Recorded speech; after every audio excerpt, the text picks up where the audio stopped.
Sous la présidence de M. Patrice Talon, président de la République, le Conseil des ministres s'est réuni ce mercredi 7 décembre 2022. Les travaux ont été sanctionnés par les décisions ci-après.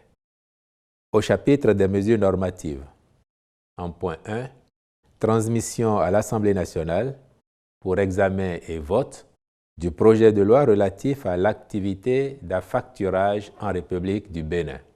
Il s'agit d'un texte de loi uniforme adopté par l'UEMOA en décembre 2020, dont la transposition dans le droit positif des États est requise conformément aux règles communautaires. Le gouvernement ayant obtenu l'avis favorable de la Cour suprême, l'Assemblée nationale est saisie à cette fin. L'affacturage, faut-il le préciser, est une technique de gestion financière qui consiste, pour une entreprise, à confier dans le cadre d'un contrat la gestion de ses créances clients à une société financière appelée affactureur. Il permet donc à l'entreprise de rendre ses créances liquides et de récupérer de la trésorerie. L'affactureur procède, moyennant une rémunération, au recouvrement des créances, à la gestion des encaissements et ou à la garantie des risques clients. Cette technique de financement s'adresse à toutes les entreprises qui offrent des prestations à d'autres établissements du même genre ou à des organismes publics. Elle cible principalement ceux qui sont confrontés à des difficultés de trésorerie pour financer leur cycle d'exploitation et qui n'ont pas les facilités d'accès aux prêts bancaires classiques. Plusieurs avantages y sont associés, notamment la sécurisation et le financement du poste client, lequel constitue une des principales préoccupations des entreprises. En effet, une gestion efficace des créances en attente de paiement est primordiale pour le développement de l'activité ainsi que la réduction des coûts et risques liés aux délais de recouvrement et aux impayés.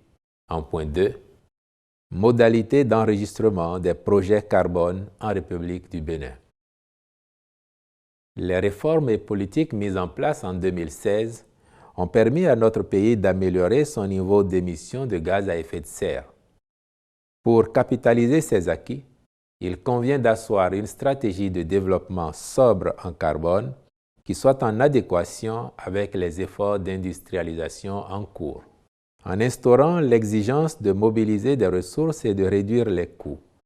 Les marchés carbone donnent aux pays et aux entreprises la marge de manœuvre nécessaire pour faciliter la transition bas carbone. Dans ce cadre, les évolutions récentes de ces marchés et la croissance de la demande du crédit volontaire associé sur des marchés émergents amènent à une réglementation carbone à l'échelle nationale. Dès lors, l'obligation de prise en compte dans le registre national de tous les projets carbone existants et futurs garantira une visibilité et un niveau de qualité des crédits carbone générés dans le pays et aidera au recensement exhaustif des actifs carbone. La fixation des modalités d'enregistrement permettra ainsi d'établir un cadre pratique pour favoriser le recensement de tous les projets carbone développés dans notre pays. Il donnera aux promoteurs du public ou du privé le détail des exigences requises et définira le droit carbone au niveau national. Le Conseil a donc adopté le décret devant régir ces opérations, de même que celui portant création de l'autorité d'enregistrement des projets carbone en République du Bénin. En point 3, mesures de revalorisation des salaires des agents de l'État. Ainsi qu'il l'avait promis, le gouvernement s'est employé à définir et à stabiliser les options qu'il a présentées aux partenaires sociaux le mardi 6 décembre 2022 aux fins de recueillir leurs avis et suggestions. Il en ressort une logique de revalorisation alliant justice sociale et volonté de prendre en compte tous les travailleurs. Ceci se traduit par un relèvement indiciaire uniforme pour tous et des sursalaires différenciés, privilégiant ainsi les plus modestes. Il est à comprendre que les échelles d'augmentation sont élevées en début de carrière et suivent une logique dégressive vers le milieu et la fin de carrière. Ainsi, le conducteur de véhicule administratif qui commence sa carrière connaîtra une hausse de 66% de son salaire. Selon qu'il est en début, milieu ou fin de carrière, l'agent d'entretien des services de santé connaîtra une revalorisation allant de 56 à 32% du revenu actuel net, la sage-femme 51 à 29%, l'infirmier breveté 34 à 22%, le contrôleur d'action sanitaire 27 à 15%, l'inspecteur d'action sanitaire 22 à 11%, le technicien de laboratoire 28 à 16% et le médecin 11 à 10% selon qu'il est hospitalier ou non hospitalier. Dans les mêmes conditions, l'instituteur adjoint aura une augmentation de 49 à 33%, l'instituteur 34 à 12%, l'élève instituteur 34 à 25%, le conseiller pédagogique 16 à 12% et l'inspecteur 12 à 10%. Quant aux professeurs adjoints ou certifiés des lycées et collèges, ils constateront respectivement une augmentation de 25 à 11% et de 22 à 10%. Le conseiller pédagogique du secondaire aura pour sa part 22 à 11%, tandis que l'élève professeur certifié constatera un relèvement de 26 à 16%, l'élève professeur adjoint 29% et l'instituteur de l'enseignement secondaire 31%. Pour le fonctionnaire de police de deuxième et première classe, la revalorisation va de 34 à 23%, le sous-officier subalterne 23 à 16%, le sous-officier supérieur 18 à 12% et l'officier subalterne 21 à 10%. Le militaire du rang, pour sa part, observera une augmentation de 46 à 22%, le sous-officier subalterne 23 à 16% et l'officier subalterne 21 à 10%. En ce qui concerne les salaires les plus élevés, toutes catégories confondues, ils connaîtront des augmentations de 12 à 3%. Ces mesures entrent en vigueur dès ce mois de décembre 2022 et représenteront, dès la première année d'application, un effort financier de plus de 60 milliards de francs CFA sur la masse salariale. Il convient de signaler qu'elles produiront leurs effets sur les pensions de retraite, y compris pour les retraités actuels qui bénéficieront des implications du relèvement du point indiciaire. Par ailleurs, s'agissant particulièrement des aspirants au métier d'enseignant, il a été décidé, entre autres avantages, de leur accorder désormais 11 mois de rémunération au lieu de 9 actuellement, soit un effort financier supplémentaire annuel de 6,5 milliards de francs CFA et de leur donner la possibilité, à terme, de faire carrière comme agent de l'État. Enfin, à la suite des discussions avec le patronat, il a été retenu de fixer le salaire minimum interprofessionnel garanti SMIG à 52 000 francs CFA pour compter du 1er janvier 2023 contre 40 000 francs CFA actuellement, soit une hausse de 30%.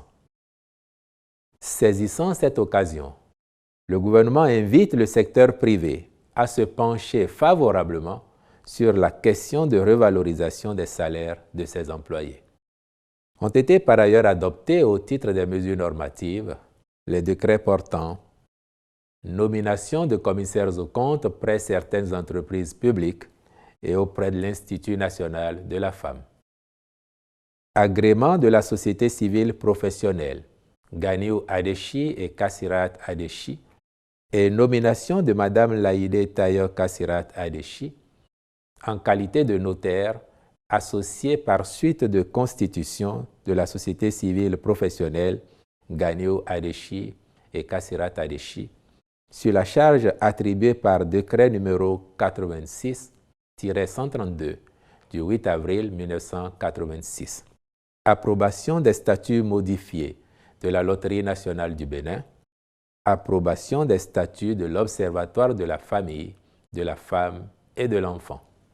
Au chapitre des communications, en point 1, création de l'association PCM Bonou pour la pérennisation des acquis du projet Commune du millénaire de Bonou.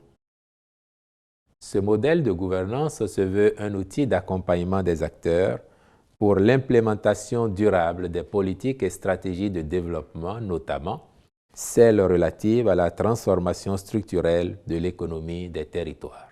Il est fondé sur la responsabilisation, le renforcement des droits de propriété et la participation financière des acteurs bénéficiaires du projet en vue de maximiser leur utilité à travers la promotion de l'entrepreneuriat communautaire.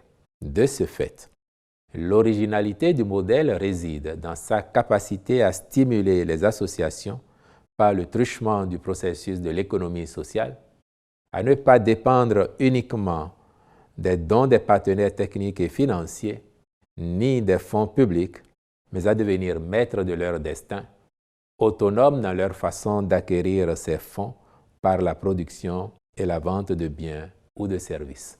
En point 2, mise en place d'un dispositif allégé de lutte contre la COVID-19 au Bénin. La tendance favorable observée relativement à l'évolution de la pandémie dans notre pays et dans la sous-région a conduit le gouvernement à alléger les mesures restrictives, en particulier pour les voyageurs à destination du Bénin. Mais l'entrée sur le territoire de plusieurs pays de la sous-région et d'ailleurs reste toujours soumise à la présentation d'un test PCR négatif datant de moins de 72 heures et ou d'un certificat vaccinal à jour. Aussi, le Conseil a-t-il marqué son accord pour maintenir un dispositif allégé de riposte en vue d'assurer la détection et la prise en charge des cas résiduels. Il permettra en outre d'effectuer les tests de dépistage aux voyageurs au départ de Cotonou selon les exigences des pays de destination, puis d'offrir des prestations de vaccination et délivrer les certificats appropriés. En point 3, contractualisation pour une mission de conception et de suivi des travaux dans le cadre du projet de construction d'une usine intégrée de production de clinker et de ciment au Bénin. Les conclusions de l'étude commanditée à la suite du Conseil des ministres du 23 février 2022 ont abouti à la nécessité de renforcer l'offre de production de ciment dans notre pays au regard de la courbe ascendante des besoins sur les années à venir. La nouvelle usine aura une capacité de 5000 tonnes de clinker par jour et 2 millions de tonnes de ciment par an. C'est pour en garantir la bonne exécution que le Conseil s'est prononcé en faveur de la présente mission qui porte sur la conception industrielle et le dimensionnement du projet, de même que sur l'assistance au choix des entreprises générales de construction et le contrôle des travaux. En point 4, contractualisation entre le port autonome de Cotonou et la Société immobilière et d'aménagement urbain SIMO pour la maîtrise d'ouvrage déléguée de divers projets de construction. Il s'agit des projets de construction du Centre des affaires maritimes, du parc logistique du Grand Okoué, de la réhabilitation de la clôture de l'enceinte portuaire, ainsi que de la construction d'un hangar au quartier de Zongo, jouxtant le port est destiné à l'accueil de marchandises. Les ministres concernés accompliront les diligences appropriées dans le sens du démarrage à bonne date des travaux et de la conduite rigoureuse des différents chantiers. Au chapitre des rencontres et manifestations internationales, ont été autorisées l'organisation à Cotonou, en décembre 2022, d'un masterclass international de simulation de pratiques de haut niveau en cardiologie interventionnelle, ainsi que la participation du Bénin au sommet États-Unis-Afrique à Washington, D.C., du 13 au 16 décembre 2022. Enfin, au chapitre des mesures individuelles, sur proposition du ministre de l'Énergie, M. Gérard Zagrodnik est nommé directeur général de l'Agence béninoise d'électrification rurale et de maîtrise d'énergie ABERM, cumulativement avec ses fonctions actuelles. Je vous remercie.